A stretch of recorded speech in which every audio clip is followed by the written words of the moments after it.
Okay, we're going to start with kind of where we've been. I'm going to go through some slides. Some I will focus in on, others are just, I'm going to put up there and quickly talk about what it's about. So if I stay on one a little longer, it's because I want to go into the detail, but you'll kind of get the point as we move forward. So where we've been. How many are familiar with our leading economic indicators? We present these all the time, right? Well, when we go back to December of last year, these are just 5 of the 20. Things look pretty good. Remember, green means that the indicator is moving in a positive trend. Yellow means it's neither positive nor negative. Red means it's moving in the wrong direction. So this is what we study monthly as part of keeping track of the economy. And when you look back at the end of December, inflation was in good shape. We didn't have much inflation, but you can see that light gray represents where it was the month before. We were starting to see signs back in late December that inflation was creeping up. But interest rates, pretty good shape. We had a lot of unrest going on, but the war hadn't broke out yet with Russia and Ukraine. But things were escalating, right? Corporate profits, consumer spending, everything very, very strong from an economic standpoint. Look at July, how things had shifted inside of 6 months, right? Inflation, negative. Interest rates moving up. Geopolitical risk, Ukraine crisis breaks out. Corporate profit growth starting to show signs of slowing down. But consumer spending still is remaining strong. And a lot of that was in the housing industry, right?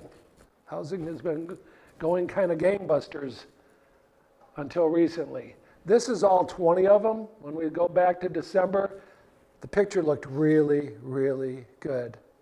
Telling us, we need to be invested and keep looking for positive growth. However, this is the full picture at the end of June, and you can see a lot has changed. So we're going to talk a little bit about some of this and what's going on. This chart is looking at some of those same indicators in a different format, okay? And what it's representing here is this yellow line represents where the pre-pandemic peak was. And we're going to go over that. So the economy was chugging along before the pandemic, right? And then boom, a global shutdown of economies all over the world. So right before it, let's use the yellow line, dotted line to represent where we were at. The dark blue represents what happened from the pandemic trough to the prior peak, okay? Actually what happened was we saw a lot of drop down in the pandemic, right? You can see GDP went down, personal consumption went down, people were at home, they couldn't do as much, right? Industrial production dropped, employment dropped, household net worth dropped. Gas and or home prices, however, was one of the surprising things. People were actually continuing to buy homes and escalating the price of homes, and they were still selling. Stock prices, though, took a big hit, remember? And we're going to go over that. Corporate profits dropped because they had people at home not working. Look at the current period back from the prior peak. 7 had hit record highs since the pre-pandemic peak. So we were running hotter than we were prior the pandemic, okay? Look at this. Household net worth increased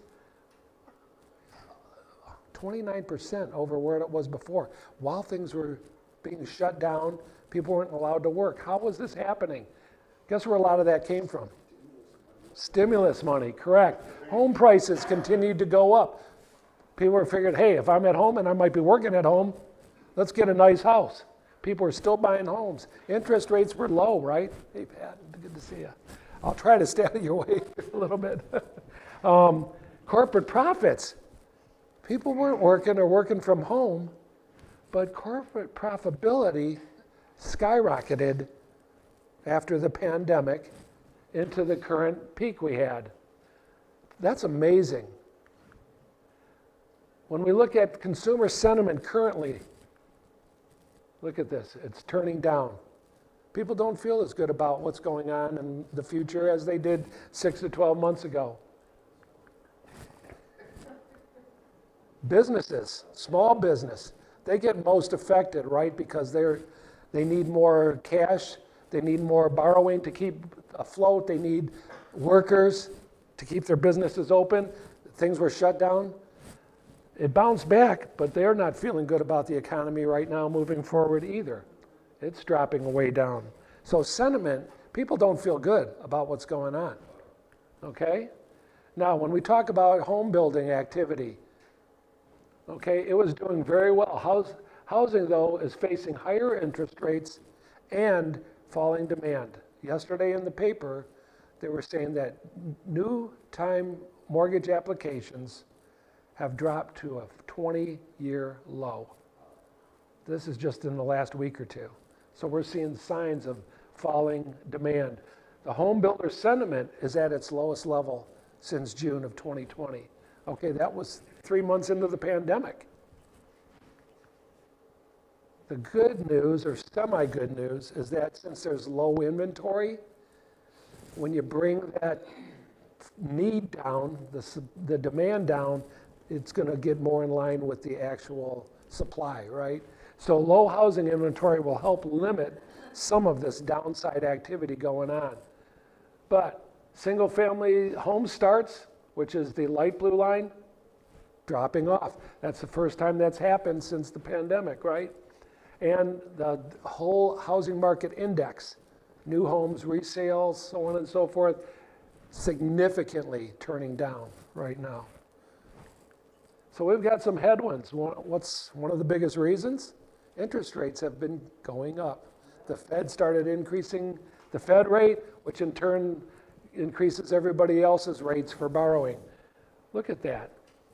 5.78, roughly the current mortgage interest rate on a 30-year mortgage, hasn't been that high since 2008.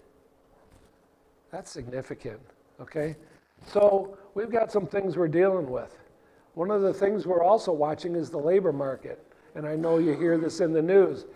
Bargaining power of workers has risen due to the tight labor markets. For some odd reason, people don't want to work and somehow they have money. I mean, equate what we showed before, that we're at an all-time high for personal net worth in this country, yet we have more jobs than we have people. The problem is with what's going on as interest rates increase and their borrowing costs are going up and their forecasts of what their revenues are going to look like a year or two from now, companies will have to pull back on hiring, okay? That should lessen the wage increase pressures. However, the Fed is really looking at it this way. They feel that the way you bring down the labor wage growth is the way they do everything else. You start with GDP, the gross domestic product growth, right? The pink represents where they want it to be at. The blue represents actually where it's at. So when you look at GDP growth, we have a hot economy, okay? That's part of causing inflation, right? Everything's going up at record rates of increase. They want to bring that down. They feel if they can lower the growth rate, it'll in turn lower the job openings rate because companies will slow down. How many heard what Ford announced? The letter went out yesterday to employees. 8,000 layoff. 8,000 people. So, is that primarily the white collar workers? It didn't get into the detail, but yeah, and they're using we're moving to electric vehicles and you need less people, which is true. When you look at electric vehicle to a gas engine vehicle, You don't need the engine, the powertrain, the transmission. You don't need a lot of components, as many components, so you don't need to support that engineering and design and development. So they're looking at cutting a lot of in that area. That's probably the first shoe to drop, because Yep. GM and Chrysler, they're all gonna follow the same suit, that we no longer need the talent that did combustion engines. Right. So they're gonna retire all those folks out, and Yep. Yeah, just from a component standpoint, there's less components in an electric vehicle than there is in a gas vehicle. So you don't have to support all those subsystems and components. What the Fed's doing, this is how they see things moving forward, right? If we slow down growth, it'll slow down the job openings, which will slow down the worker gap, jobs and workers, which will in turn start to reduce wages because you don't need to hire as many people. So people aren't going to be job hopping and all that stuff. That's what the plan is from a labor standpoint. Fed tightening is going to depend on how they see inflation moving forward, right? The pickup has obviously gotten their attention. May we were at 8%, right, year over year. June we were higher. So, yeah, the Fed may have to tighten even more aggressively. However, that's creating that cycle of, well, then people want higher wages. So we'll see how this all plays out. This is what I was getting into. Where's inflation at? June, 9.1% year over year. Just look at the increase in the last couple of months. And that's why they've gotten more aggressive in raising interest rates. And we've got another interest rate hike coming next week, expecting about 75 basis points, 0.75%. If they do something higher, the markets are going to shake. Is that Putin's inflation? Probably. Yeah. Yeah, that's what it says on the back. So says our government. Anyways, so, but this is where we're at. This is what we're dealing with. You can't sustain that kind of inflation rate growth on a monthly basis. So, it's not just the US. yeah, we're also watching what is going on in Ukraine, okay? No end in sight to the Ukraine crisis as of right now. China has not changed their position, so it's creating a lot of problems, okay? Invasion increased the global commodity prices.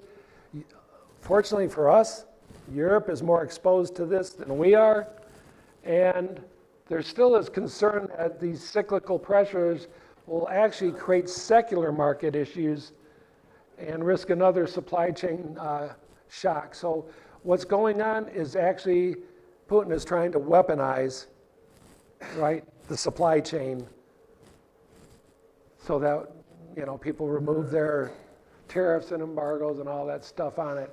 When we look at what's going on in the commodity market, since the pandemic, everything was going up. So it's not like this is new because the pandemic created a very low supply situation, right? But look how volatile the commodity markets got because they are a big supplier of grain, both Ukraine and Russia, to the world. Now, when you look at the US market, it's less than 1%. We don't import grain from Ukraine or Russia. We export grain. We're a grain exporter, okay? On the crude oil side, you saw, and you've seen it at the pump, the huge rise we've had, but you're starting to see that taper off.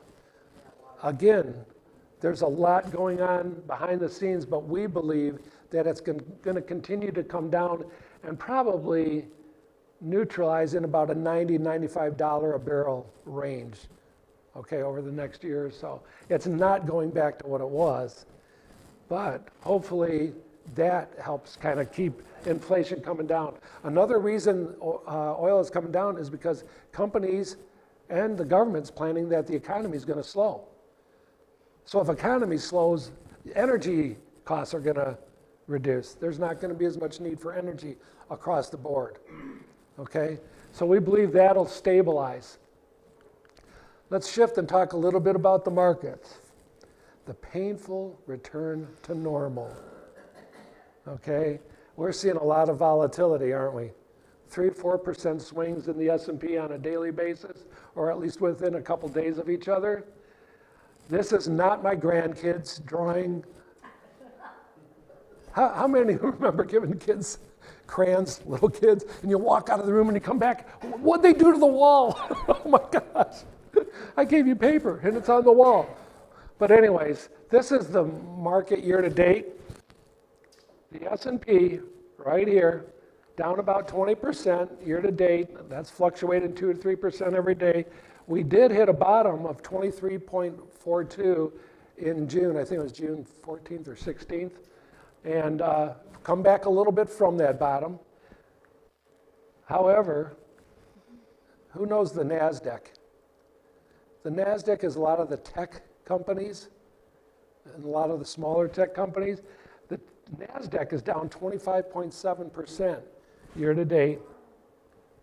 We went down as far as almost 32% in those more aggressive growth companies.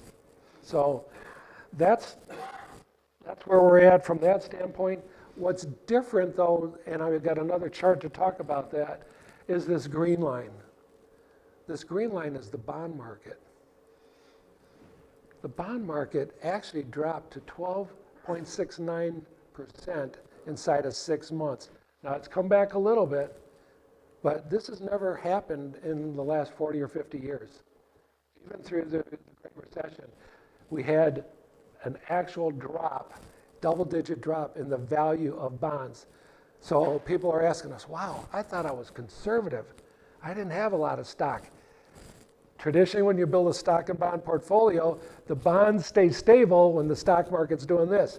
This didn't happen this time. One of the biggest reasons is how fast we're raising interest rates. Okay? It's creating problems for the bonds that are already out there at low rates. But that's all that was available for many years was low rate bonds. So we're going to talk about that a little bit more.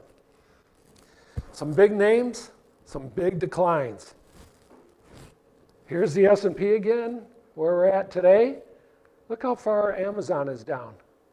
34.95%. Disney, 41.62% down. Facebook, 52.93%. And Netflix. How many are glad you didn't buy $100,000 of Netflix in December when they were going gangbusters, only for it to be worth about $29,000 today? Is there a particular reason why that fell? There's a lot of reasons behind every one of these, but some of the biggest reasons is because when we were in the pandemic, these companies were the high flyers. You're sitting at home and buying a subscription to the Disney Channel or buying Netflix so you can watch movies because you're home. You can't go out, right? And using Amazon to bring you stuff because you didn't want to go out to the store.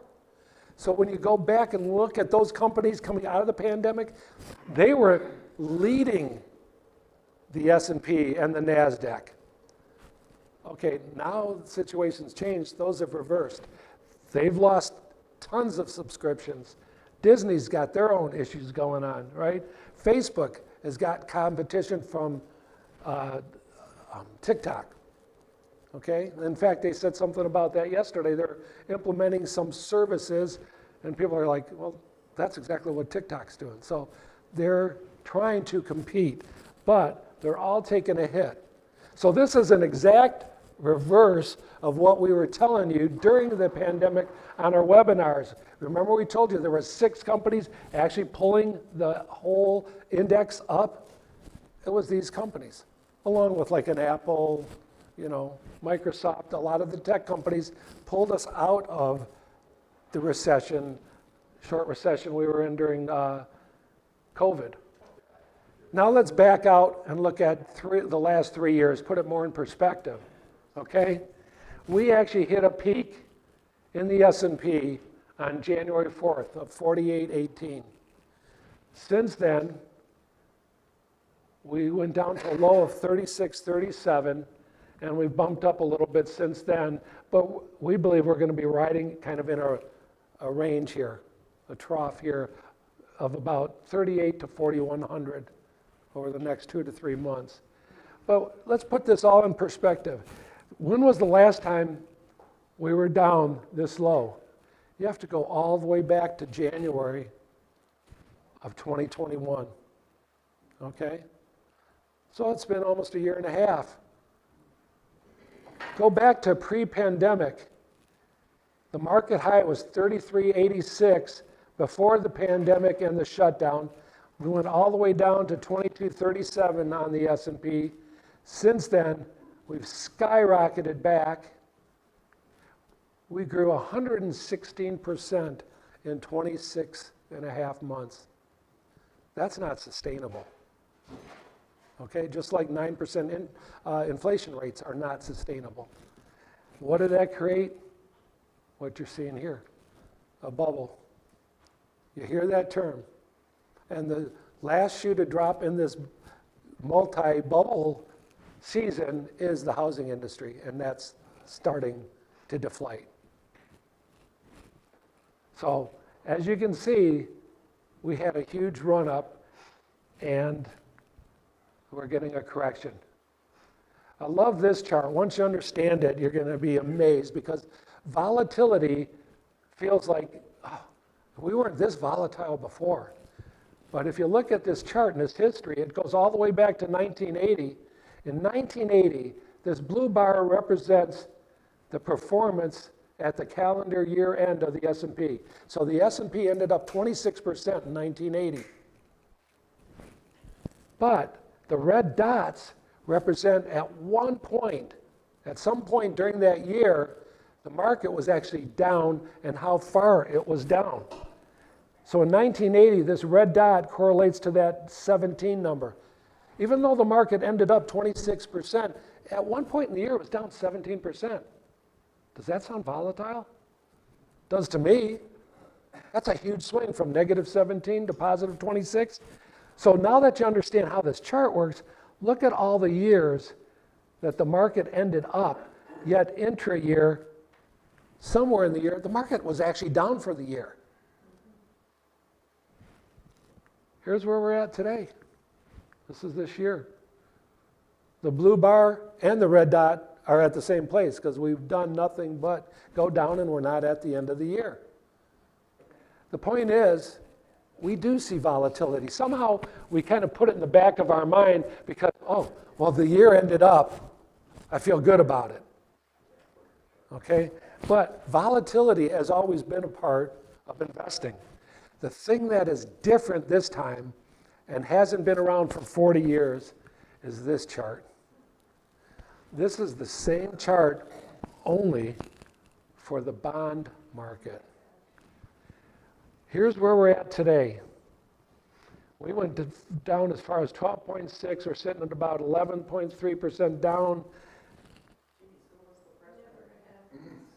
But look at all the prior years.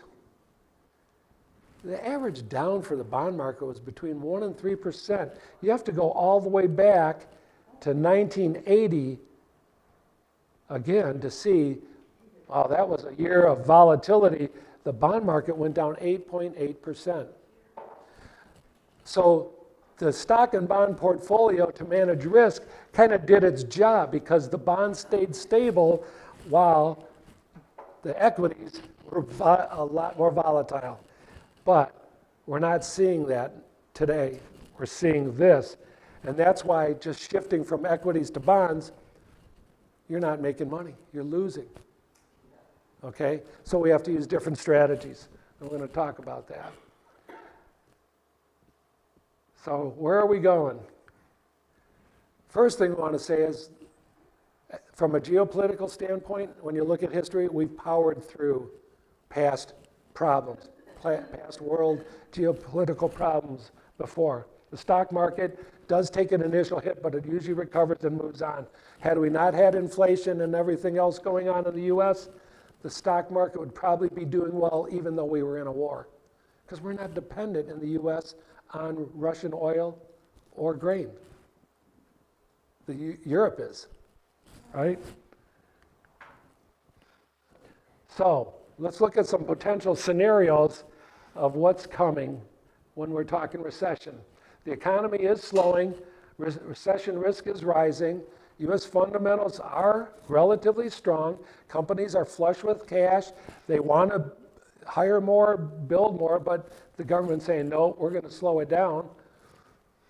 We have a lot of uncertainty, which makes it very difficult for companies to navigate, thus the markets, the stock values, to be, able to say, hey, we think we can get this kind of growth out of these companies over the next few years. So we got a lot of negativity going on and the inability to look at the future and say, hey, we see where we're going and what kind of revenues companies can expect moving forward. What I want to use this chart for is this is a simplistic business cycle model that basically says the economy goes from expanding to a point that it peaks and it starts to contract. And it just keeps kind of repeating those cycles, right?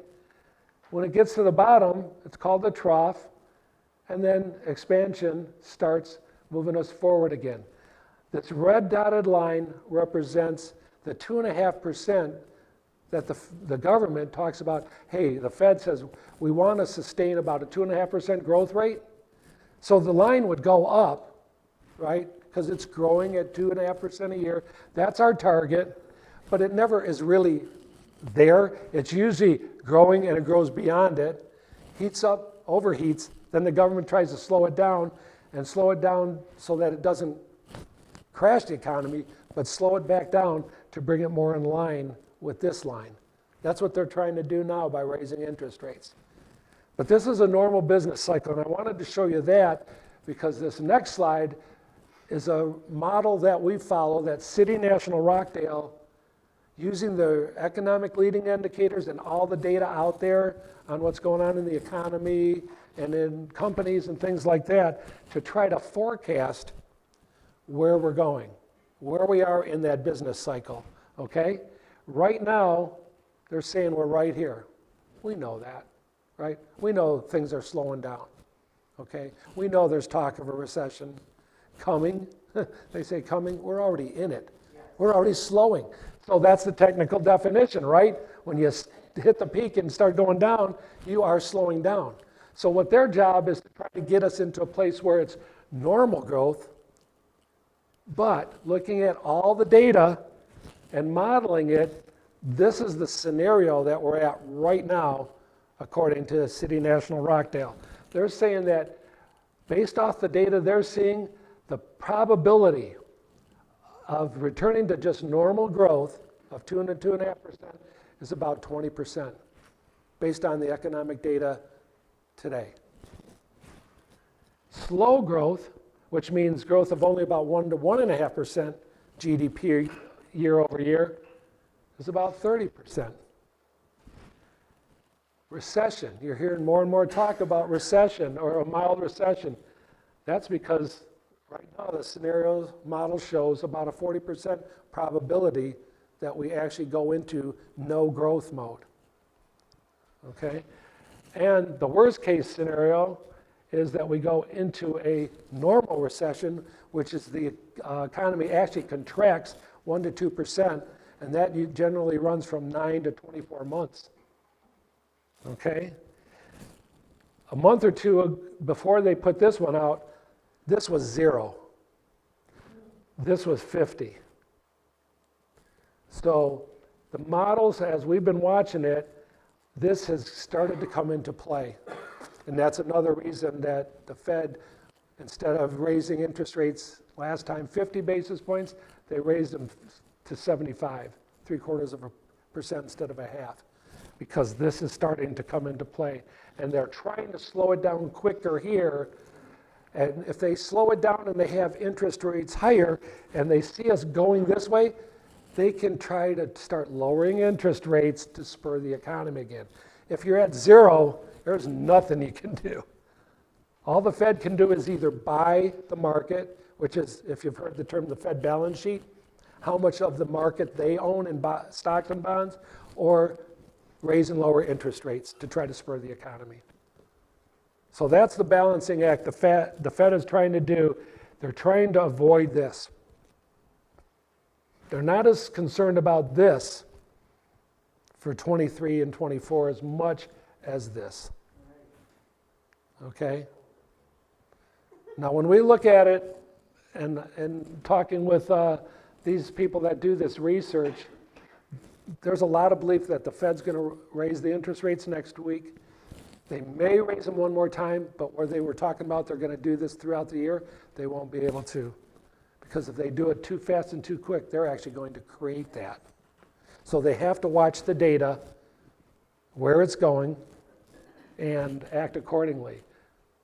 We believe if they don't continue raising interest rates after September, you're going to see a boost in the stock market, a pretty good jump.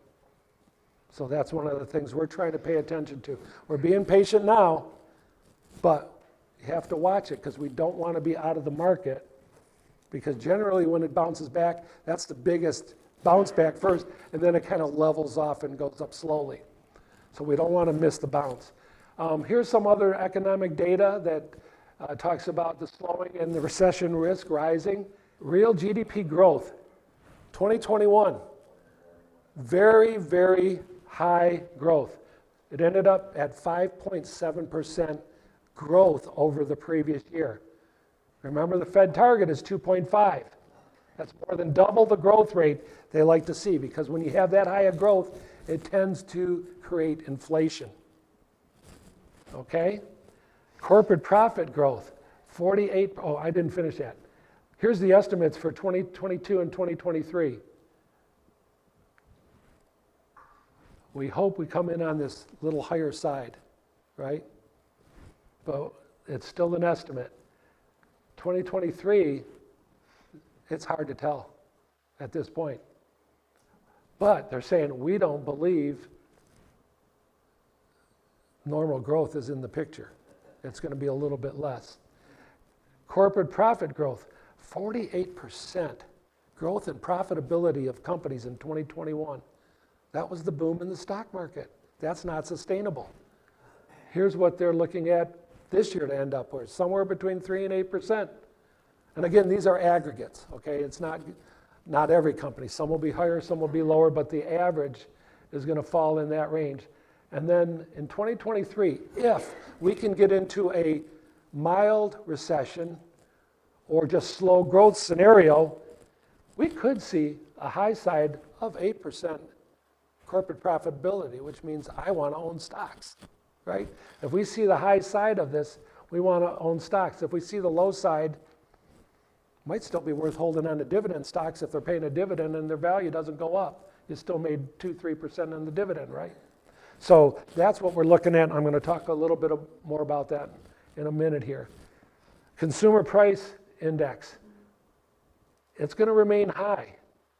Spending is going to remain high longer than the economy, but then finally it's expected to drop back more in line with inflation. The Fed's funds rate. We didn't have any interest rates in 2021. We're expecting them to end up somewhere between 3.25 and 3.5 for the Fed's funds rate this year. And then going up a little bit more next year, as long as the economy isn't slow enough, they will continue to raise rates in 2023. The interest rate, the Treasury notes, the yield on Treasuries were about 1.5% in 2021. Remember, I showed you how the bond market's down, right? 12%. Well, what happens when the price of a bond goes down? The yield has to go up to compensate for somebody to buy that bond. You're not willing to buy a 1.5% bond anymore if inflation's 8%. So we're expecting to see a little uptick in the bond market sometime later this year, and getting yields of 3.25 to 3.75%, and it to normalize in 2023 in that 3 to 4% range. Okay? Keep in mind, volatility does not equal risk. We've been talking about volatility and where things are going. The longer you're in the market, the probability of success improves. Stocks are volatile in the short term. The risk of loss is low over a longer period of time. Stay focused on your goals. That increases your probability of success. And here's the chart that I'm talking about. This chart shows the dark blue line, or bar, represents the market going up in a positive direction. The market going down is the light blue line. On a daily basis, history shows the probability of it being up each and every day about 55% versus 45% down. But look what happens the longer you stay into the market. Go out 1 year. Your probability of success goes up to 74%. Go out 5 years. Your probability goes up about 89%. And you always hear the disclosures on the bottom of every financial statement is that, we can't guarantee success, but over time you will make money, and that's because there has not been a 20-year rolling period since the beginning of the stock market that has had a loss in it. 10 years, you still got 94% probability of growing your money, okay? And what's the average return over the last 50 years of the S&P? Does anybody know? 9, 10%? Throw the dividends on top. So if you've ever heard numbers like 12, it's because they're adding in the dividend. So the probability of getting that 8, 9, 10% rate of return, if you're in the market 10 years, is about 94%. If you could buy a lottery ticket today, right? And you had a 94% chance, I wouldn't see you here. You'd all be running to the store. Anyways, but that's why you invest. And that's why we say it's over time, right? Okay, I'm going to talk a little bit. Let me take a sip of coffee here. About what our strategy considerations are and what we're doing moving forward. A lot of headwinds. We've been talking about them. Let's recap kind of what's going on. What's moving lower? GDP growth forecasts, corporate profits, corporate sentiment, there's decline in confidence, right? Wage increases, supply chain issues. What's higher and going to last longer than they were saying? Inflation, interest rates, the market volatility, geopolitical uncertainty, and the recession risks. The unprecedented uncertainty is creating a lot of variables that make it really difficult, but still can create a negative impact to the economy moving forward. There's pressure on wages that are actually becoming entrenched. We're not expecting wages to kind of peak and come back down. We expect them to kind of stay there as they try to bring the labor need down to the supply, okay? Fed's got to continue tightening to slow the economy. The supply imbalances, the Fed has very little they can do with the imbalance in the supply chains with all the disruptions. I can tell China, don't shut down tomorrow because somebody got COVID over there, which is what they do. They have a zero COVID tolerance, right? It starts to break out, they shut everything down. They start back up for a couple weeks, they shut everything down. That's very difficult to build a supply chain that is full doing that. Consumer and business fundamentals are still strong. Companies, if you look at company balance sheets, they've never been stronger than in the history of the United States. A lot of cash. So why that's a positive is because even though interest rates are going up, if companies have cash, they don't have to go borrow at the higher interest rate. They can use their cash to invest it in their company. Okay. I'm trying to remember the exact numbers. I was reading an article on Apple. Apple has like 110 billion in cash. I'm saying billion. I didn't say million. In cash. Their cash on their balance sheet is higher than the net worth of many third world countries. Think about that. I said just their cash. There's a lot of countries in this world that are not worth $110 billion. And that's just their cash. They don't need, if interest rates go up, that's not affecting them. They've got cash. They put it away for the future, for times like this, because they know we go into recessions. Okay? So businesses really are strong. Their confidence in the economy is the problem. Okay? Global economic activity is slowing down, which is raising the risk of a recession. The good news is the U.S. is in a better position than most of the world. Okay? Historically, okay, these are kind of the numbers. Historically, the market goes down 30, 35%. We're only in that 20 to 30% range right now. There could be still a little downside.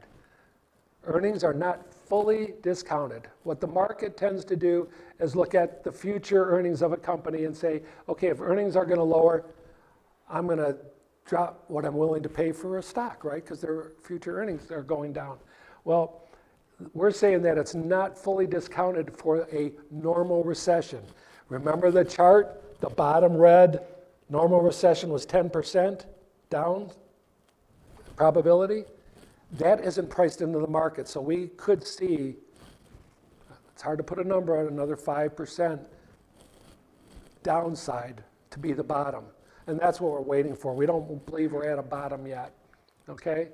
If we have a normal recession, the duration of the recession increases, and it requires us to do more risk mitigation steps with the portfolio. That's why we're watching this so closely. Our outlook, we remain cautious in the near term. Volatility and downward pressure is expected to continue at least for the next 3 to 4 months. So we're expecting to see something, and a lot's going to depend on what the Fed does next week and at the next meeting. But we think after that, things are going to start to stabilize. Equities are waiting for to form a bottom. Future inflation, GDP, earnings, and monetary policy is not clear at this point. We continue to prefer U.S. high quality and income equities. High quality is your Procter & Gamble's, IBM's, Microsoft. These companies are not going out of business. They're high quality companies. They're going to be around. Income equities, those are companies that pay good dividends. Procter & Gamble, 2.5%, may not sound like a lot, but even if their stock goes sideways, you make 2.5% over the year on it. Okay, so that's an income equity. And because the market's down, they're selling at much better prices than they were 6 months ago. Okay, so we've been reducing our exposure to cyclical equities, getting more defensive with these blue chip type companies, Procter & Gamble, IBM, you name it. You know, you look at the Dow 30, those are the blue chip kind of companies we're looking at. And you own those through the recession, and then when you start coming out, then you go back into buying those growth companies, because the growth companies are the ones that will outperform those income equities in a growing economy. So now that you kind of know how we're thinking from an investment standpoint, what are the other things that we're doing based off of our advanced planning techniques? And if you've watched our webinars, you've seen some of these too. First thing we do when we're sitting down with you is review your liquidity, income, and the investing strategy. You got to make sure if the economy's slow, if the market's going to be low or going sideways for a while, do you have the income you need over the next 12 to 24 months that would allow us to keep the money that's invested, rebalance it, and get it in the position to ride through this and come back, right? If you don't have the income and you're taking it out of your portfolio, all you're doing to your portfolio is make it go down farther. But we need to have that picture first. Once we know that you're okay and we can keep reinvesting for you, we move forward. Another strategy we use is we use tax harvesting when the market's down. And that's literally looking at what's up, what's down, and if you've held it more than 12 months, you can offset gains and losses and neutralize the tax in the portfolio. People say, yeah, but I don't want to sell that position. It's always done well. Well, great. Let's par it off against some losses so you don't pay any tax on it and go back and buy it in 30 days. Market's not going to be up 30% in 30 days. We know that in this market, okay? This is a slowing economy. It's a different time, so we're not going to miss out on an opportunity over the next month. So we're going to tax harvest portfolios, and we've been doing it. We've been executing Roth conversions. Anybody do Roth conversion this year? Yeah, several of you, okay? When the market's down and your IRA's down, now's the time to take that IRA money, convert it to the Roth, so when the market comes back, you got the growth on the tax-free side. Pretty simple, right? But we're doing Roth conversions. We're implementing the draw and let heal strategy. Some of you have the cash value life insurance policies we've set up a home equity line of credit or a securities-backed line of credit. The market's down. We don't want to take cash out of that when you need it. We need that money to be there to buy these companies that have low valuations that are going to come back strong. So we tap into those for cash. Okay? We reallocate risk up. Again, we showed you the bonds are down too, right? But what's going to come back as the economy gains footing moving forward? Equities will outperform bonds by 2.5 to 3 times the return of a bond. So we tend to buy the equities low, overweight with equities. The economy comes back, your portfolio comes back, and then we start paring it off and bringing that risk back down to normal. So risk up is a big thing when the market's down. Adding cash. I've had several people, without even calling them, call me, go, you know, the market's kind of down. I'm making 0 in the bank. I don't ever plan on using this money, but I was just holding it on the side. Should we take some of it and put it in? Why wouldn't you buy these companies when they're on sale? So we're actually adding cash to the portfolio if it makes sense. To hear and learn more about the strategies I talked about, I'm not explaining them all in detail here. We've got it on YouTube under Daniel Krug and Associates. Go look them up. We've created little snippets of these different strategies. Most of it's Dan talking on them, but go check them out.